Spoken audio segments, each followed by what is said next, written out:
right, iPhone 6 Plus and Galaxy Note 4. This is going to be an honest review, an honest comparison of these two devices. If you're a fan of my reviews, you know I don't pull any punches. You know I like to talk how it is. Bias-free, fanboy-free look at both of these two top-of-the-line devices from Apple and Samsung, so stay tuned. Jumping right in, I'm not really going to talk about specs with these two phones because I don't like to talk about specs. I talk about overall user experience. And so that to me is what matters. What matters is when you pick up the phone and use it, how do you like your experience? Do you get annoyed at things, or do you feel like you're missing things, or what do you really enjoy about the phone? It's not to talk about and say like, oh, the Galaxy has 16 megapixel rear camera and the iPhone only has 8, and so this is better. That's not how it works, because a lot of times you'll see that the iPhone actually takes sharper, more in-focus images than the Galaxy Note camera does. And so even though it's maybe has a fewer megapixel count, the image quality turns out to be better more of the time on the iPhone. Anyway, that's an example of user experience versus specs. So just jumping right into the hardware and sort of the overall look, fit, and finish of these phones, iPhone definitely wins in terms of the hardware design. The aluminum sort of unibody construction is fantastic. The way the screen feels and sort of wraps around the edge gives the phone a nice, sleek, slim, thin, look solid feel to it. People have definitely been reporting their phones bending, and so bending iPhones is definitely a problem, but you have to apply a significant amount of pressure to actually bend the phone. So don't stick the phone in your back pocket and it won't bend.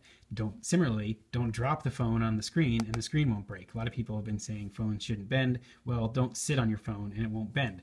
Just like don't drop your phone and the screen won't break. Samsung Galaxy series is finally a metal construction. They've sort of copied the Apple iPhone 5 design here with the chamfered metal edge. Does feel solid, still does have creaky, plasticky, flimsy finish on the back. This is almost a joke at this point in time because it feels so cheap and sort of, not high quality. One of the benefits to the removable back, though, is the fact that you can use expandable storage. There's a micro SD slot in there and a removable battery, which is pretty handy to have. So even though it does feel flimsy, it does offer some benefits over the iPhone in terms of that regard. Screen size, 5.7 inches on the Galaxy Note 4, 5.5 inches on the iPhone 6 Plus, so a little bit bigger screen there on the Samsung. However, the body of these two phones is very similar. iPhone just a tad bit thinner, but overall you can see the tallness and the width of these phones almost identical in terms of their sort of fit, sort of their physical shape. Bigger bezels on the iPhone contribute to the slightly smaller screen size compared to the Galaxy Note 4. Both phones do have fingerprint sensors. The Touch ID in the iPhone is a little bit more convenient to use because you can do it with one hand, hold your thumb over the button, and it immediately opens the phone. Samsung, you have to use two hands, you saw that, in order to swipe down on this guy to open and unlock the device. Other hardware features of the phones that you'll notice: power buttons are in the same place, they're both on the side. Volume rockers as well as on the opposite side of the phone make it easy to use with sort of your left hand, easy to click your index finger there for the iPhone, same thing on the Galaxy, and then as well as your volume rockers. Both phones do feel well balanced and nice kind of in your hand. They feel solid, they don't feel off balance or the weight they don't feel bulky. They feel really, really good. I think they both have really solid and well constructed feels when you hold on to them. Both phones do have speaker ports in the sort of bottom of the phone. The Galaxy's is on the back of the phone, the iPhone's is on the bottom. To me, that's kind of unfortunate because both phones project the sound in sort of the wrong direction. You know, the iPhone's going to be down, the Galaxy is going to be into your surface or into your hand. I think people like Motorola and HTC have a better design with the speakers sort of facing out from the phone, so when you put it on a flat surface or when you hold the device in your hand, you can hear the volume that's being projected towards you, which I think, to me personally, is a better design.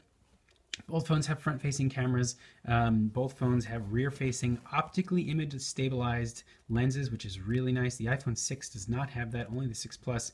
Again, 16 megapixels here on the Note 4, 8 megapixels on the 6 Plus. Both take outstanding photos. Again, I think the focus is typically faster in the iPhone. I think the iPhone does have the edge in terms of its overall user experience with the camera.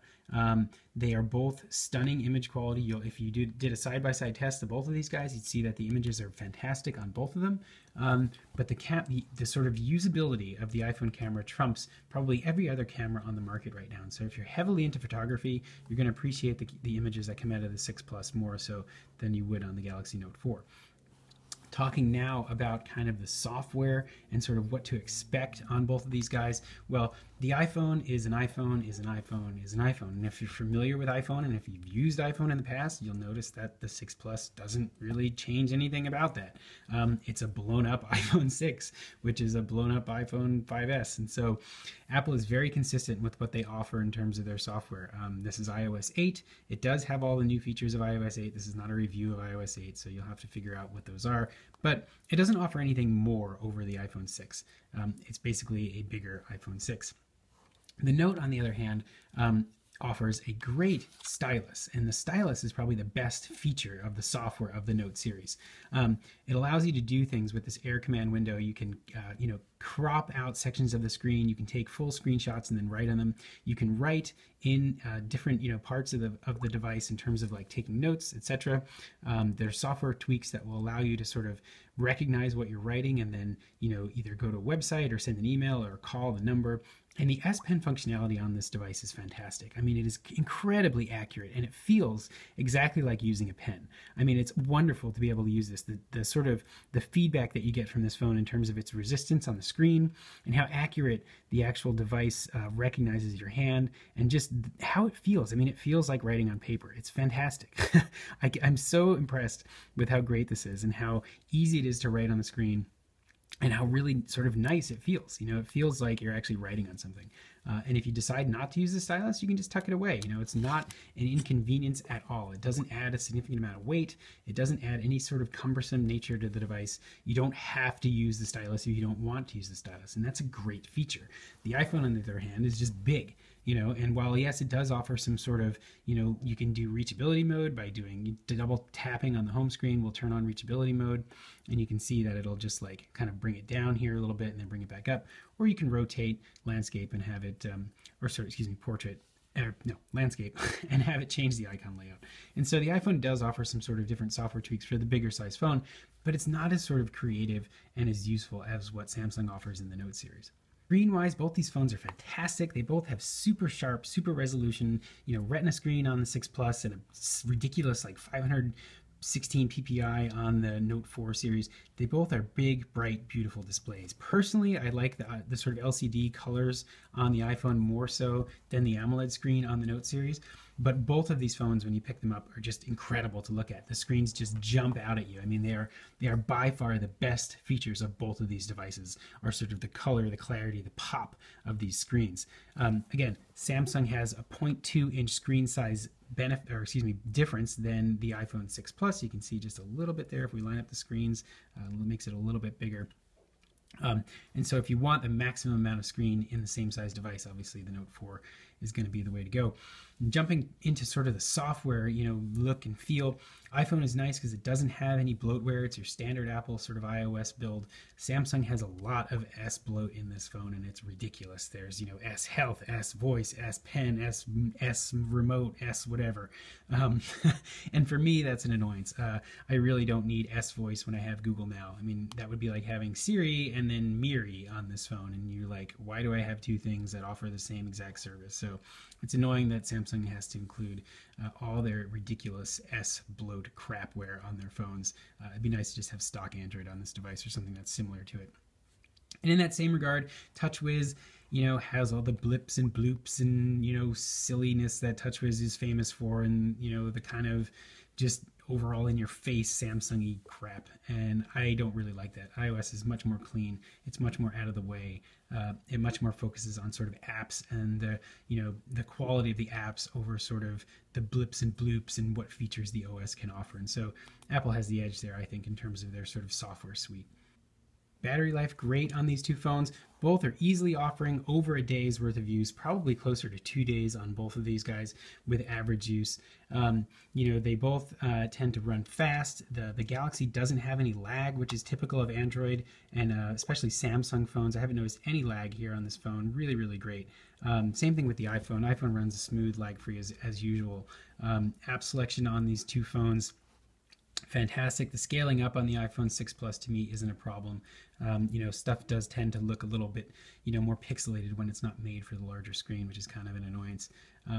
Android doesn't really have that issue. Android sort of has just apps that can kind of scale differently, and so it's you notice it more so on the bigger screen 6 Plus than you do on something like the Note 4. And so, in terms of closing here and my thoughts on both these devices and which one do I prefer, it's a really, really tough call because typically I tend to like Android phones for their usability and their flexibility in the operating system. And I tend to like iPhones for their sort of overall user experience and the build quality of the device. And so this is a really, really tough decision, and I'm sort of biased here. And this is the only time I'll tell you guys that I'm biased. And what I'm biased towards is not a platform, but a small sized phone. I have sort of small hands. I mean, they're average size according to my finger length. But I prefer a phone that can fit easily in one hand and then I can operate with one hand.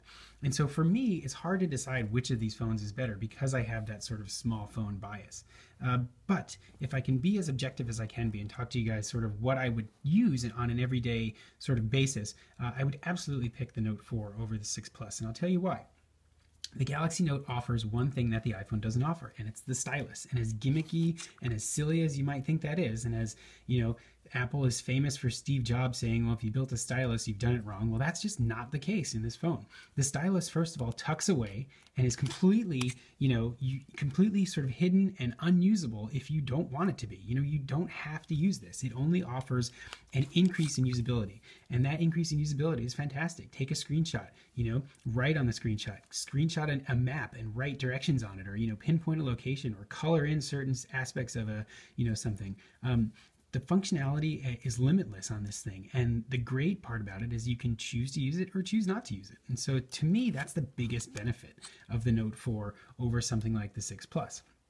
The 6 Plus is a great phone. I think the fit and finish is really nice, and I do like using it, but it doesn't take advantage of the big screen size for me. My hands don't fit it very well. So for me, I'd rather just use an iPhone 6 or even an iPhone 5S rather than try and fumble around with this thing. You're likely to drop it because it's so big and it's so slippery. The Note at least has this kind of rubberized plastic back that kind of gives it a little bit more grip to it. And, these square edges are easier to hold on to. And so in closing, I think it's a real toss-up here between these two devices, but I do tend to prefer the Galaxy Note. Like I said, primarily for the increase or sort of the availability of the stylus. The little bit bigger screen does help, and also the removable storage and removable battery for me really seals it in terms of these two devices. I think when you add up all the factors, cost as well, the Samsung Galaxy Note is a clear winner. So I hope you guys have enjoyed this review. Don't forget to check out everything else I have on YouTube, and rate, comment, and subscribe. Thanks.